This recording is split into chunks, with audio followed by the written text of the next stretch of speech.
오늘 하나님 말씀은 사도행전 19장에 있는 말씀으로 은혜를 나누고 싶습니다. 본문의 내용의 말씀은 그 앞장인 18장 24절부터 시작되는 내용이라고 이해할 수 있습니다. 거기에는 아볼로라고 하는 사람이 등장을 합니다. 아볼로는 정통 유대인이었었고 알렉산드리아에서 태어나서 당대의 필로의 대 학자인 영향을 받았을 것으로 여겨지면서 동시에 구약에 아주 능통한 사람이었고, 그러다 보니까 메시아에 대한 어, 그 대망 사상이 배어 있던 사람 같습니다. 그런 연유로 인해서 세례 요한이 외치는 그 선지자적인 말에 감명을 받아서인지 세례 요한을 추종했는 것까지는 알 수 없으나 유심히 지켜보았던 것은 분명해 보입니다. 그래서 내가 세례 요한도 알고 있다. 그러한 표현을 한 것으로 보아서 또 반면에 세례 요한뿐만 아니라 예수님에 대한 소식을 듣고 있었던 것도 분명해 보입니다. 그러나 직접적으로 누구한테 이렇게 전해 들은 바가 없었기 때문에 어렴풋이 알고 있었는데 그때 마침 아볼로가 회당에서 말씀을 전한다라는 소식을 듣고 이제 가만히 들어보니까 어, 세례 요한도 알고 뭐 예수님에 대한 얘기도 얼핏 하는 것 같아서 자세히 물어보니까 잘 모르는 거죠. 그래서 아볼로에게 브리스길라와 아굴라가 이렇게 복음에 전해 주었다라는 그러한 내용이 18장에 있고 그것과 연관되어서 19장에는 이제 바울이 에베소에 있을 때였습니다. 그러니까 바울이 회당에서 사람들에게 이제 묻는 거죠. 여러분들 믿을 때 성령을 받았습니까? 그러니까 거기에 있던 사람들이 예수님을 믿는데 성령? 성령이 뭐죠? 이렇게 의아해하는 거예요. 그러자 이제 바울이 다시 묻기를 바울이 세례를 받았습니까? 이렇게 묻으니까 그들은 요한의 세례 그것만 생각을 하는 거죠. 그러자 바울이 말씀을 여러분들도 잘 아는 세례 요한의 외침이 위대하고 회개의 세례를 준 것을 잘 알고 있습니다. 그런데 세례 요한이 또 외친 말이 있지 않습니까? 나는 너희에게 물로 세례를 주는데 내 뒤에 오시는 분은 성령으로 세례를 줄 것이라고 분명히 말씀하지 않았습니까? 내가 좀 전에 얘기했던 세례는 그 세례, 예수님을 믿을 때 세례를 받고 또 그럴 때 성령께서 충만케 해주시는 그것을 말하는 것입니다. 이렇게 바울이 설명을 했겠지요. 그러면서 하는 말이 우리는 예수님의 이름으로 세례를 받아야 합니다. 그러면 성령이 임할 것입니다. 이렇게 강권을 하니까 사람들이 그 말을 듣고 자기도 어, 세례를 받고자 하는 그러한 마음이 열린 거죠. 그래서 6절에 보면 바울이 그들에게 손을 얹자 성령께서 그들에게 내려오셨습니다. 이렇게 표현되어져 있고 그러자 방언과 예언을 하기 시작했다라고 기록되어져 있고 이때 세례받은 사람이 12명이었다. 이렇게 세세하게 설명을 하고 있습니다. 그러니까 이 12명이 바울의 세례를 받자 그들이 방언으로 말하고 예언을 하기 시작했고, 이것은 곧 거룩하신 성령님이 임재하셨다라고 하는, 마치 마가의 다락방에 임했던 그 하나님의 은혜의 역사, 그것이 지금 이방 지역인 에베소에서도 이루어지고 있다. 하나님이 역사하시고 있다라는 그런 것을 사도행전 19장에 기록하고 있는 거죠. 이렇게 성령의 역사가 나타나자 아마 사람들은 바울의 말을 더 듣고 싶었겠죠.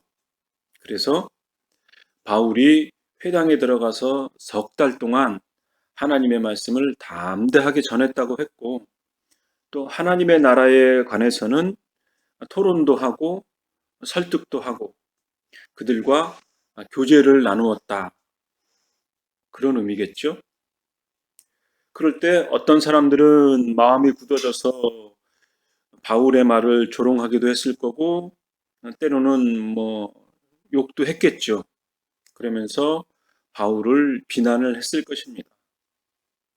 때로는 믿는 사람도 당연히 있었겠죠.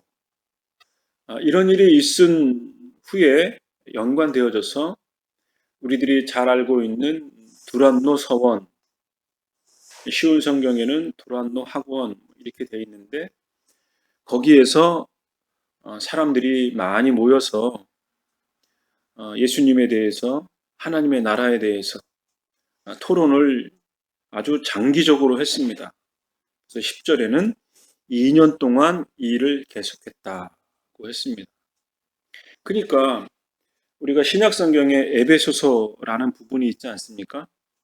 거기에 보면 정말 복음에 대한 내용이 아주 풍성하게 드러나는 그러한 것을 발견할 수 있는데, 여러분들도 에베소서를 다시 한번 1장부터 끝장까지 막힘없이 한번 읽어보시면 정말 그 귀중한 진리의 내용의 말씀을 발견할 수 있을 줄 압니다. 2년 동안 논의되었던 내용들을 함축적으로 설명해 놓은 책이 에베소서, 우리가 이렇게 이해할 수 있겠습니다. 지금 이 시간에는 에베소서의 내용을 다 말할 수 있는 그러한 시간이 아니기 때문에 꼭 참고해 주시기를 하는 그런 간절한 마음이 있습니다.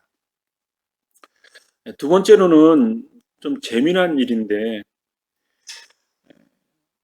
바울이 이제 그 사람들 앞에서 손수건이나 앞치마 같은 것을 가지고 이렇게 흔들었는지 어떻게 했는지 명확하게는 알 수 없으나, 어쨌든 손수건이나 앞치마라고 하는 같은 그런 것들, 도구를 이용해서 귀신을 쫓아내고 또 병이 나았다.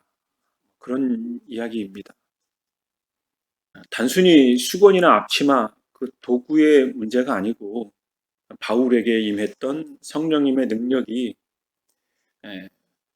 손수건, 앞치마 이런 것들과 같이 이렇게 잘 그들에게 보여지는 그 손수건, 앞치마, 그런 것들이 성령의 능력으로 표출됐다, 드러났다, 이렇게 이해할 수 있죠. 근데 이제 어떤 그 부흥 강사들도 지금도 그렇습니다. 손수건 막 흔들고 그러는 경우도 있는데, 성령의 역사가 보여지는 건 아니잖아요. 귀신이 쫓아나고 사람이 온전해졌다든지 병이 낫다든지 하는 그 결과로서 나타나는 거지, 통해서 손수건이나 앞치마 그 어떤 도구를 통해서 드러나는 것은 사람들이 이제 보여지는 거니까 거기에 집중을 하는데, 중요한 것은 이제 그런 게 중요한 게 아니고 성령님께서 역사하셨다라고 하는 그, 그 나타난 현장, 나타난 팩트, 그리고 그 과정에 보여진 것들에 집중하는 그 다수의, 어떻게 보면 좀 우둔하다고 할까요? 보여지는 어떤 것들에 이렇게 추구하는, 쫓아다니는 그러한 모습들이 드러난 것이라고 이해할 수 있겠죠. 어쨌든 바울이 이 병자를 고치고 귀신을 쫓아내니까 어떤 사람들이 이제 그 모습을 보고, 아, 우리도, 나도 예수님의 이름으로 귀신을 쫓아낼 수 있지 않을까? 예수님의 이름으로 말하면 모든 게 다 되네? 귀신도 나가고 병도 낫네? 그러니까 바울에게 임했던 하나님의 능력이 자기 자신들에게도 동일하게 나타날 거라고 생각하는 그런 생각을 가질 수는 있을 것 같아요. 그런데 본질적으로 그게 같냐 이거죠. 다른 측면에서 보면 우리나라의 무속에서도 무당하시는 분들이 귀신을 쫓아냈다거나 병을 고쳤다거나 그런 것과 바울이 또는 사도들이 예수님이 복음서에 나타났던 그렇게 하는 것, 보여지는 원인과 결과, 귀신이 나갔다라고 하는 것은 유사하게 보일지 모르지만, 그러나 내용이나 그 모든 면에 있어서 그 역사가 그 역사인가 할 때 우리는 동일하게 볼 수는 없는 거죠. 그럴 때 스게와라고 하는 대제사장이었죠. 7명의 아들들이 영적으로 무지한 사람들인 거죠. 바울이 했던 그 모습을 흉내낸 거죠. 그러자 악한 귀신이 그들에게 말하는 거죠. 내가 예수님도 알고 바울도 아는데 도대체 너희는 누구냐?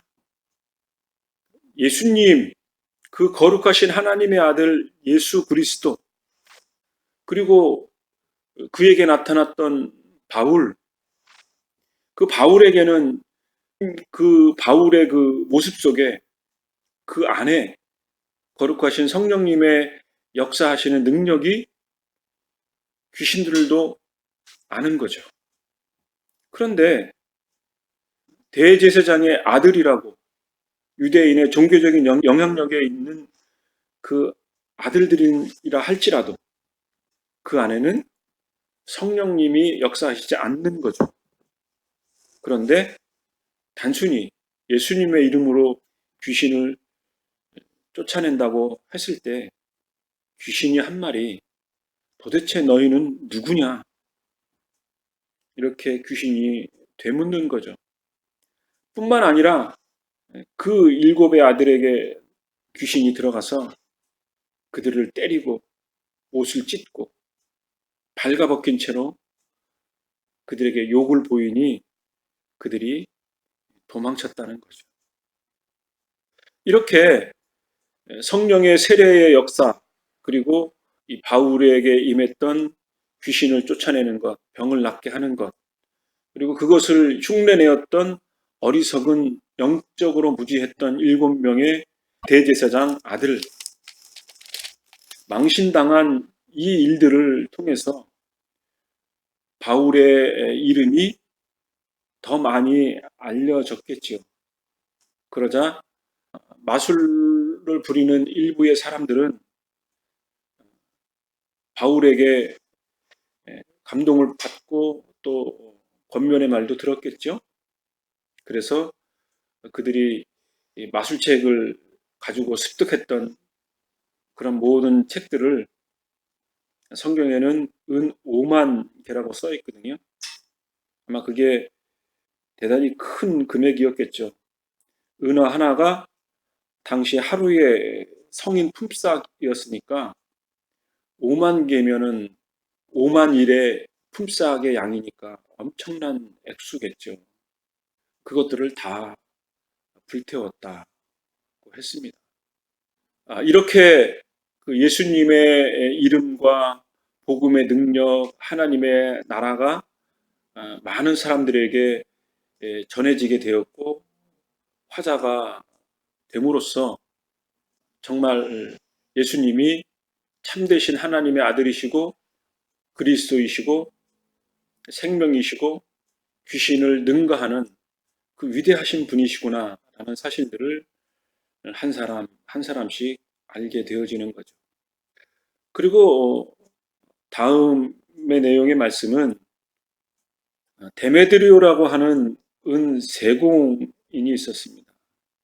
그러니까 아데미 여신상 신상을 만들고 또 거기 신전에 뭐 이런 우상 같은 모형품들을 만들어서 팔고 하는 그러한 직공들이 있었는데 에베소에는 그 아데미 여신이 워낙 유명했고 그것으로 어떻게 하나의 그 큰 도시가 형성되어질 만큼 그러다 보니까 그 신전에 연관되어져서 생업을 유지하는 사람들이 굉장히 많이 있었겠죠.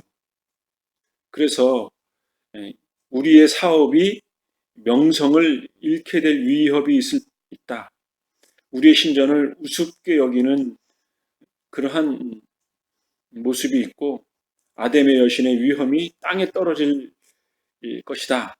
이렇게 염려할 정도로 아주 아담의 여신의 그 영향력이 컸었죠. 근데 문제는 뭐냐? 에베소에 예수 그리스도의 복음이 들어오기 시작을 한 거죠. 그러니까 예수님보다 더 큰 것은 없기 때문에 당연히 에베소에 있는 아담의 여신과 갈등 관계를 맺는 거죠. 더 직설적으로 표현하면 아담의 여신의 영향으로 생계를 유지하는 사람들의 이익이 뺏길 위기에 처하니까 결국은 예수님을 욕하고 또 예수 믿는 사람들을 욕하게 되어지는 상황이 된 것입니다. 그러자 그 직공들이 이제 이렇게 소란을 일으키는 거죠. 그때 마침 알렉산더라고 하는 유대인이 있었는데 물론 그 앞에는 이제 뭐 예수 믿는 사람들이 바울과 이제 이렇게 소란을 일으키는 와중에 뭐 극장에 모아놓고 막 이제 모욕을 주는 거죠. 그럴 때 뭐 바울이 갈라 그러니까 사람들이 또 말리고 또 바울과 친분 관계에 있는 사람들이 지금 가면 더 일이 꼬이게 되니까 가지 말라고 막 설득하는 그런 와중에 알렉산더라고 하는 유대인이 이제 어떻게 보면 본보기로 잡힌 거죠. 그래서 이제 이 알렉산더가 막 2시간 동안 그 아데미 여신은 위대하다라고 막 소리를 지르고 환호를 하면서 자 알렉산더 저 유대인 나쁜 놈 하면서 막 이제 데모를 하니까 에베소에 있는 그 도시에 큰 문제가 된 거죠. 그러자 이제 그 소리를 듣고 에베소에 있는 관리 서기관들이 나와서 이제 진정을 시키는 거죠. 에베소는 아데미 여신의 도시인 것도 맞고 아데미 여신이 뭐 우리들이 추앙하는 신인 것도 맞는데 그런데 당신들이 잡아왔던 그 알렉산더 유대인과 또는 예수를 믿는 사람들을 그렇게 여러분들이 큰 소동을 일으키는데 우리가 볼 때는 저 그리스도인들이 아데미 여신을 모욕한 적이 있습니까? 아니면 아데미 여기 신전이 있는데 거기에 있는 아데미 여신의 신상을 훔쳐가지고 도둑질을 했습니까? 아니면 아데미 여신의 뭐 이렇게 흠집을 내거나 파괴를 하거나 그렇게 했습니까? 그 우리가 볼 때는 그렇게 도덕적으로 범죄를 저지른 것을 발견할 수 없고 다만 예수가 그리스도라고 그렇게 외치는 것뿐인데 왜 이렇게 잠잠했던 도시를 혼란스럽게 합니까? 에베소의 서기관이 이렇게 행정적인 처리를 하는 거죠. 그러면서 하는 말이 고소하고 싶으면 정식으로 고소를 하십시오. 그러면 우리들이 그 일을 처리를 하겠습니다. 그러나 우리가 볼 때에는 예수 믿는 사람들이나 바울이라는 말은 안 했지만 바울과 그 일행들의 그 모습들을 지켜봤을 때 우리가 볼 때는 행정적으로 큰 문제가 되지 않는다. 이렇게 말을 하면서 그들을 해산시켰다고 했거든요. 그러니까 이제 이거를 이해를 해보자면 이런 거죠. 로마 시대에는 워낙 넓은 영토를 가지고 있었기 때문에 로마 황제를 숭배하는 것 외에 각각 지역에 신화들이 많았거든요. 부족들이 섬기는 종교들이 있었다는 얘기죠. 그러니까 로마에서는 황제를 숭배하는 것 외에 그냥 각자의 지방의 종교들을 그냥 권장은 하지 않지만 그래 너희들 부족의 그 신들을 그냥 묵인해 준 거죠. 그럴 때 이제 황제를 저해하거나 모욕하는 것이 아니면 그냥 이것은 행정적인 일이 아닌 종교적인 영역으로 당시의 로마 관리들, 본문에 나와 있는 에베소 서기관 관리가 그렇게 종교적인 영역과 행정적인 영역 이렇게 구분을 해서 로마의 관례에 따라서 예수를 가르치고 토론하고 그런 것들은 좀 인정해주는 그러한 그 로마의 관행적인 제도 형태가 있었다. 그리고 이러한 그 환경을 통해서 복음이 로마에 확장이 되었다. 그러나 이제 그 정치적인 상황이 변화하거나 그럴 때 그리스도인들이 박해를 받은 것 또한 사실이다. 그런 것들을 우리가 염두에 두면 좋겠다. 그러면 우리가 성경을 이해하는 데 있어서 넓은 의미로 이해할 수 있겠다. 그런 생각이 듭니다. 말씀을 맺자면 이런 것입니다. 예수님이 그리스도이신 것이 명확해지고 그리고 그것이 세례와 성령의 역사를 통해서 에베소에서 복음이 확장이 되어지고 많은 사람들에게 예수님은 다른 종교와 다른 거구나. 귀신을 쫓아내고 병을 고치는 그러한 일들이 바울을 통해서 확증되어지고 그리고 그것이 당시에 맛을 부리는 사람들과는 전혀 본질적으로 다른 그러한 역사하시는 예수님의 이름, 예수님의 이름으로 역사하시는 모습, 그리고 그것은 성령께서 하시는 일이 당시에 마술 부리는 그러한 이방의 종교 형태와는 본질적으로 다르다. 그러한 그 표면적인 능력의 외에 바울이 그들과 끊임없이 토론하고 설득하고 강론하는 그러한 과정을 통해서 우리가 전 시간에 누누이 밝혔듯이 예수가 그리스도이심을 확증하고 하나님의 나라가 이 바울과 복음과 그리스도의 이름과 성령의 능력으로 이렇게 융합이 되면서 많은 사람들에게 복음이 이렇게 서서히 확장되어지는 모습을 사도행전이라고 하는 한 역사적 상황 속에서 발견하게 됩니다. 우리의 삶 속에서도 매 순간순간마다 주님의 이름과 능력과 또 우리 안에 역사하시는 성령의 능력을 깨닫고 확증하고 확신하고 그 은혜를 더불어 매 순간순간을 살아갈 수 있는 저와 여러분들이 되어지기를 간절히 바랍니다. 기도하겠습니다.